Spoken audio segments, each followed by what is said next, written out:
Hello and welcome to another episode of the e-commerce coffee break podcast. Today we want to talk about how you can power your business, how you can scale your e-commerce business, and what kind of issues and challenges you will face there. Now, a lot of businesses start as a very small company. They're operating out of their home office. They have their stock on site. They manage stock and finances via spreadsheets. But at some point, you will come to a point where this is not possible anymore. And then you will have to find systems and strategies to deal with that. With me on the show today, I have Tahar Ouhrouche. He is the CEO and co-founder of QuickBooks.com, and he is an expert in that field. So let's welcome him to the show. Hi, Tahar. How are you today? Hello, Klaus. Thank you very much for having me. Tahar, I said scaling a business is not an easy task, and there's so many different things involved in there. We're talking about stock levels, order fulfillment, accounting, shipping, forecasting, inventory, warehouse management, and so on, so on, so forth. Now, you're working with a lot of e-commerce businesses that are exactly struggling with these things. Give me a bit an idea, when do people come to you? What's their biggest challenge? Absolutely. We've talked to so many businesses since we started back in 2016. And the recurring pattern that I've seen with small to medium businesses, and especially after COVID, after COVID, everyone realized that e-commerce is booming, so let's try it. So there were a lot of entrepreneurs who got into e-commerce and they started, reading all of these success stories, and they're asking, why not me? So let me give it a try. And they start with e-commerce. You start a small shop, and then you have 10 orders, 20 orders a month. That's something that you can easily manage with a spreadsheet. And you go, oh, this is a piece of cake. And it's gonna be awesome. I'm gonna manage my business just with a spreadsheet. And then you cannot imagine the type of spreadsheets that we have seen throughout our journey with customers. Sometimes they show you a spreadsheet and you go like, my God, you just built a platform on top of Excel. And they're like, yeah, because, spreadsheets are cheap. They are, they move around with you. Just take your laptop wherever you go. You have your spreadsheets with you. You use Google Sheets and it's always there. And they're pretty much easy to use. But the challenge they have is, as you move forward, as your business grows, you will have many more requirements that will come into your business. For example, if you're getting 1,000 orders a month, then how are you going to deal with that? If you're scaling into wholesale, how are you going to manage wholesale versus retail? If you're dealing with 3PLs, and if you're dealing with, then you have your accountant screaming at you because, from a regulations perspective, when you are small, there are many entrepreneurs who kind of hide, I would say. But as soon as you start making enough, then you have to report to the state. You have to have proper reporting, a proper P&L, and all of everything that follows with it. And the challenge there is really, how do you get all of that out of an Excel sheet? Usually when they sit down with their accountant, they're like, okay, here's my spreadsheet, and you can just look at it, and the accountant is like, no, I cannot use a spreadsheet because you can fiddle with it, right? I can just go in and change my revenue numbers, done. The state is never going to trust that. And if they do an audit, both you and the accountant will lose your license. And this is where these entrepreneurs find themselves pushed to the other end of the spectrum, where they have to use an ERP. And this is where they start hating their life because, they wanted to start a business. They started a business. It's quite successful. It's growing. But now you have to get down to the realities of it. And then you have to deal with an ERP. And the challenge with an ERP, at least the ones that I've seen and the ones that we've tried with our customers over time, is an ERP is usually big. Some of our customers pay someone just to maintain that ERP. And then you're wondering, that's not really how the business should work. And they most of the time get on the way because they're quite complex, and and the complexity is inherent to ERPs because there are just so many things that they manage for you. But then the question is, do you really need all of that complexity? And this is basically where we get and sit down with our customers and look into this. And there have been some funny stories in the past. 6 months ago, there was a customer who called us and they were like, you know what, we have a growing business. We're using an ERP, the biggest one in the market at the moment. I won't say the name. And we just want to get away from it. Can you help us? We jumped into the meeting, myself and our customer success team, and we told them, yeah, sure, we can help you, but first you need to tell me how you're using your ERP so we can help you. And then they just started, looking at each other, rolling their eyes. No one knew how it works. No one knew how it works. They just knew that they had to click that button whenever something happens, and that's it. And so we told them, you know what? In order for us to help you, you need to help us first. You need to tell us exactly how you're using your system so we can advise whether our system is a better fit for a good fit for your business or not. So it was a nice nice story. At the end, we managed to get them on board after a lot of back and forth, whiteboard sessions to really understand how their business works and what complications they had to get rid of because of that ERP. At the end, they made it, and they're just now happily running on our platform. I think you touch a lot of things there. Obviously, a lot of people, they love their spreadsheets. But as I said, at some point it's not working. And you brought in a very interesting aspect in there. I've never thought about that, is that you can become or do illegal things with spreadsheets. So they're not legally acknowledged when it comes to your accounting, your bookkeeping, your taxes. So that's a very interesting point. Now, a lot of businesses are cash flow driven, specifically the smaller ones that are growing, they're cash flow driven, and obviously real-time data is crucial to find out where you're standing. Same with stock levels. I think that's where an ERP really is the first point of optimizing your business to get the data out of there. Now, Shopify is a good system, but it runs into limitation when it comes, for instance, to accounting. Tell me a little bit on how you work in this aspect in optimizing the whole business of your clients. Absolutely. If we take an example of a business that is using a big ERP, let's say, for example, SAP, NetSuite, all of these things integrate with Shopify, and they come with their own accounting solutions. So SAP, for example, is a one-off solution. It has everything. The challenge is it's too big. It's really, really big. So our idea is, why not pick the 5 to 10% of the features that you're using off an ERP and build that in a simple way? And then for the accounting part, accounting is quite complex. We're not going to do accounting ourselves. We're going to give you an integration with a system like Xero or a system like QuickBooks Online. So instead of having one gigantic ERP system, we sit in the middle and we bring in these integrations with these platforms like Xero and QuickBooks, and we then orchestrate all of the transaction and everything going on behind the scenes.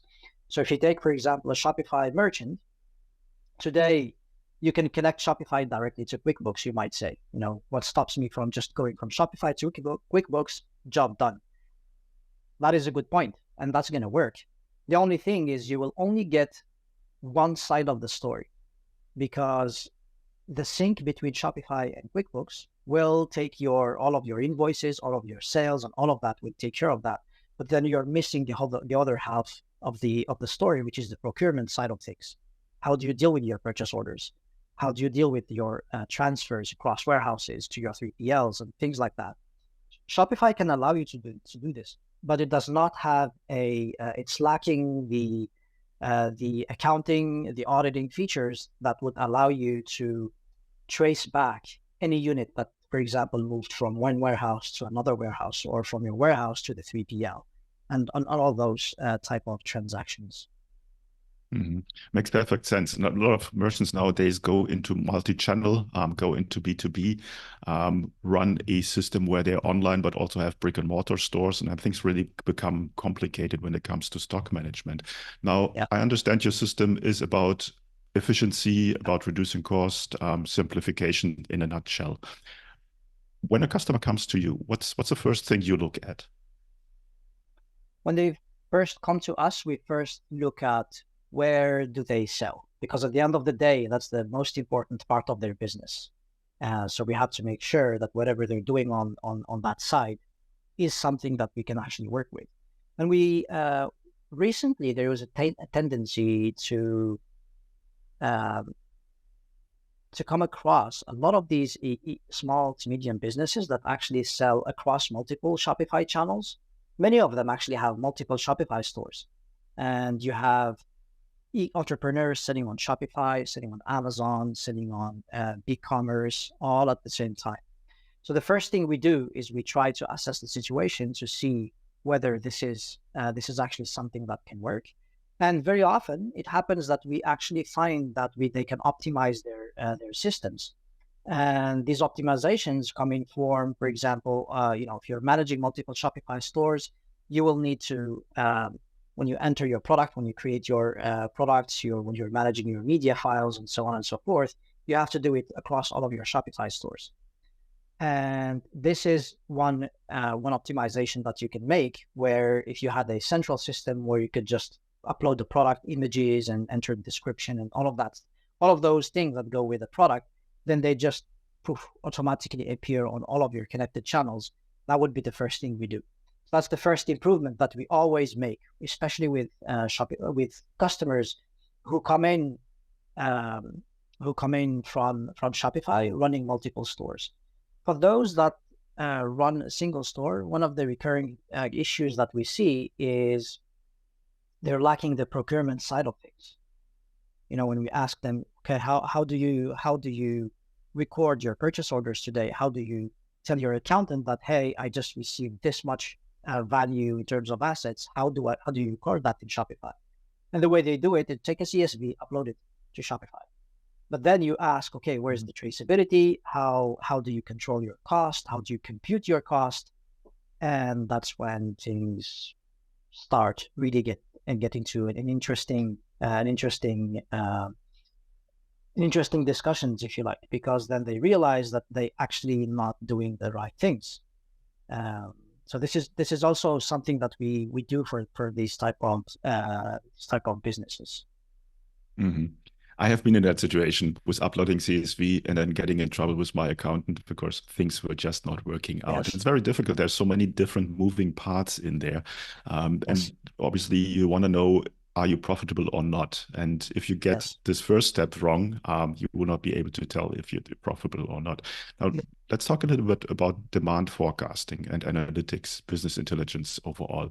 A very important factor, I think, for a small business, something new that they probably have not dealt with in the past.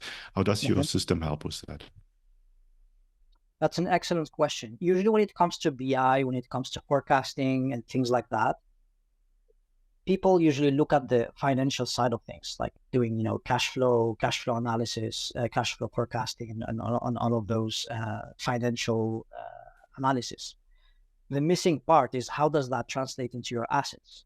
For example, if you go to any accounting system, you can run your P&L, you can run some, especially those that have a BI interface, they can give you a lot of insights from a financial perspective. But the missing bit is really the inventory side of things, your true assets. How does that translate into your products?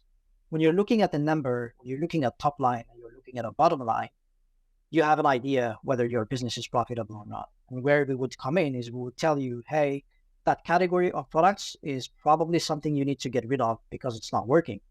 That other category is something you need to invest and double up your investment on, because that's basically where most of your opportunities are coming from.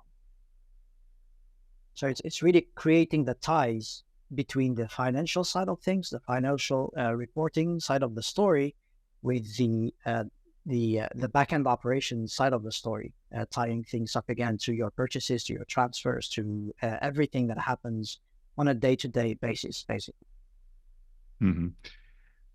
Tell me a little bit about multi-currency, brick and mortar store and online. I think there's a lot of what small merchants do. They start in one market and then they try to expand, specifically in Europe, where you have a lot of countries, and that can involve a lot of complexities. How does your system help there? Absolutely, yes. So for us, the way it works is that we actually have a very, very tight integration with Shopify. We have been working on it for the last 3 years. So it's quite powerful and advanced. And when you make your sales in various currencies, we grab all of that into our system. So we extract the data, we transform it, and then we load it into our systems. And then we present the data for you in different currencies. We present it to you in the customer currency, i.e. the presentment currency, and we present it to you in your base currencies. Obviously, when it comes to reporting, when it comes to the BI side of things, to profitability and things like that, everything is reported in your base currency. So that's actually where the translation from your the presentment currency to your base currency comes in very, very handy.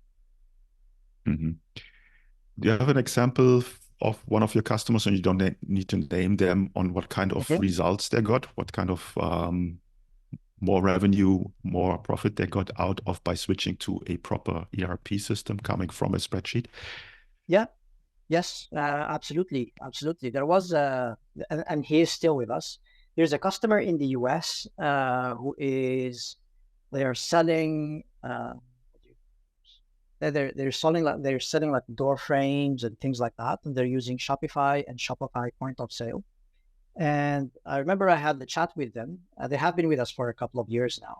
And I had the chat with them and I told them, hey, I'm just trying to talk to our customers to see how do we help you and how is the system helping you. And I was surprised because what he said was, you know what, if we did not have your system, we would probably never achieve the numbers that we're forecasting this year. And this was in 2023.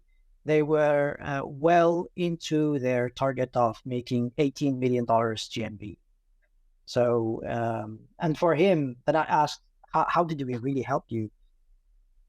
And this is where so we went into a few details, and the major part where we helped him is really when it comes to managing all of the inputs, outputs of his systems. Because again, when you look at it from a business perspective, you have your Shopify online store, and then you have the point of sale.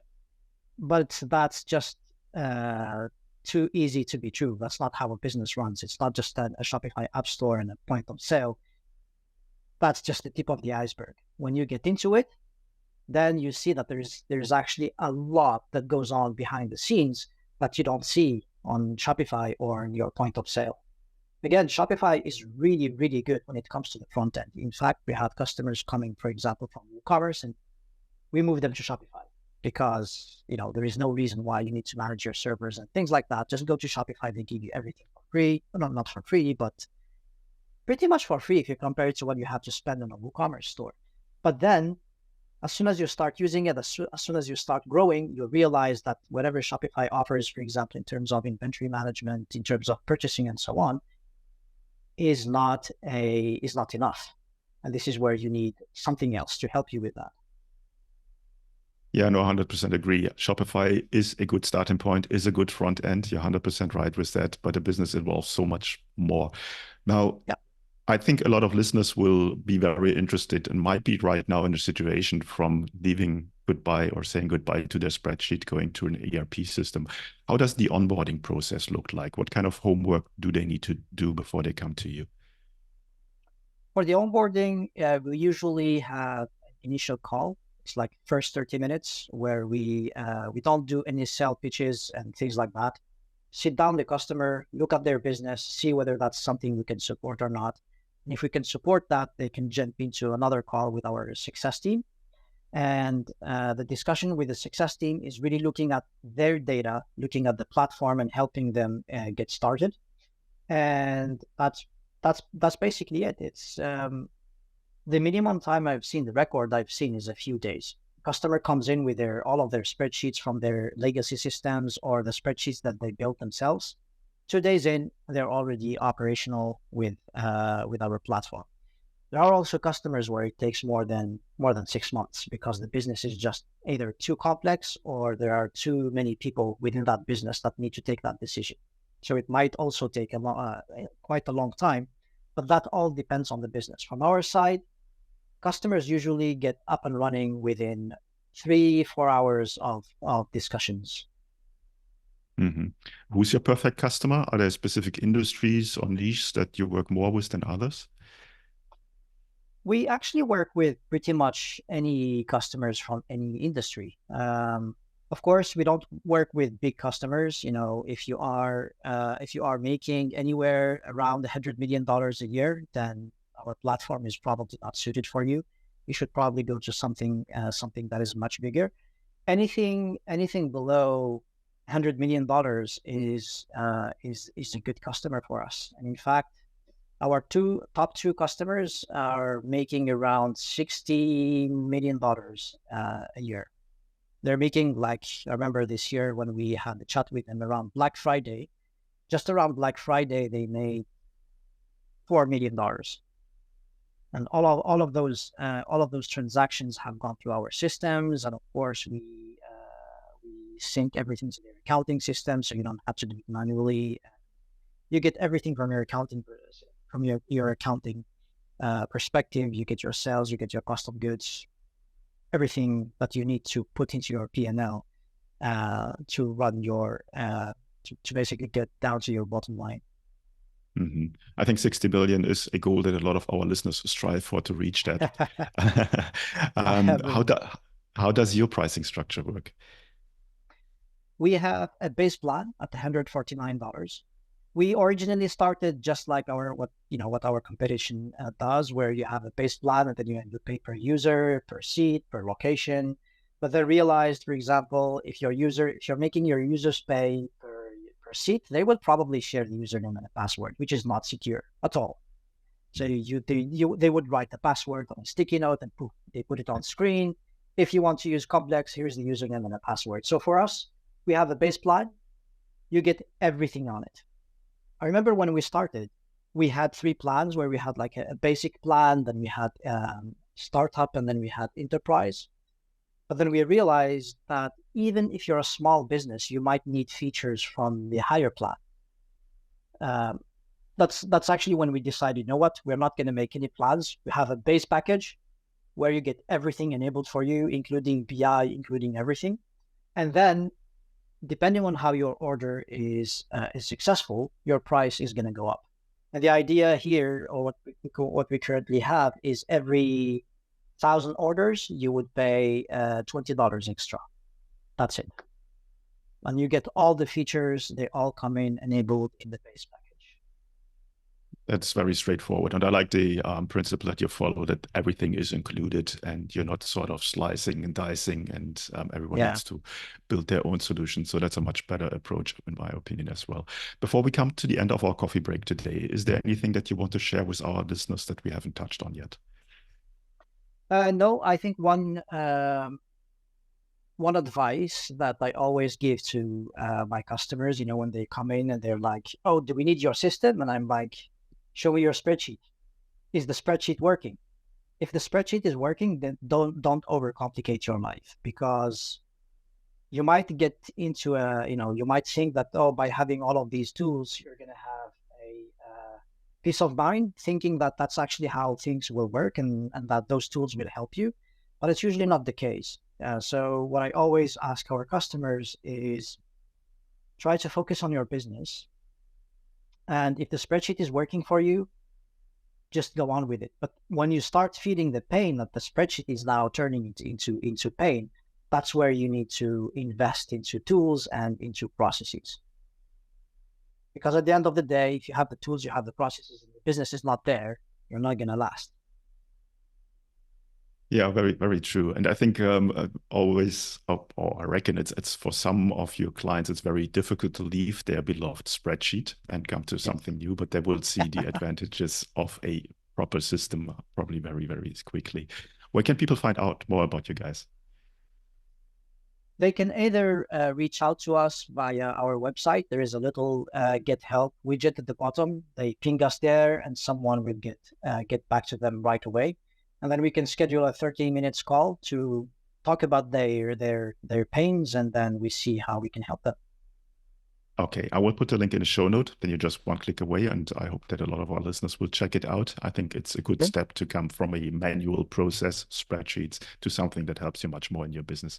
Tahar, thanks so much for your time today. I think that was a very good insight on how you can grow and scale a business. And I think at some point, everyone will need to do this step going forward. Thanks so much for your time. Thank you for having me, Klaus. Hey, Klaus here. Thank you for tuning in to another episode. Before we wrap things up, I've got a couple of important points to share. Firstly, if you have enjoyed today's episode and want to support the show, here's a simple way to do it. Help me out with that algorithm magic by liking, commenting, and subscribing on your favorite podcast app. And if you're feeling extra generous, leaving a rating would be great. Your support helps me bringing more impactful guests on the show, and it makes it easier for others to discover the podcast. Secondly, I want to talk about to all your business owners out there. Here's a question. Are you tired of juggling everything in your business while struggling with your marketing tasks? Fed up with hit and miss experiences of hiring freelancers or agencies that don't quite get your vision? But perhaps you're not ready to commit to a full-time in-house marketer just yet. Well, I've got a solution for you. Introducing our fractional marketing team. My team and I provide top-notch experienced marketing professionals to become an extension of your business.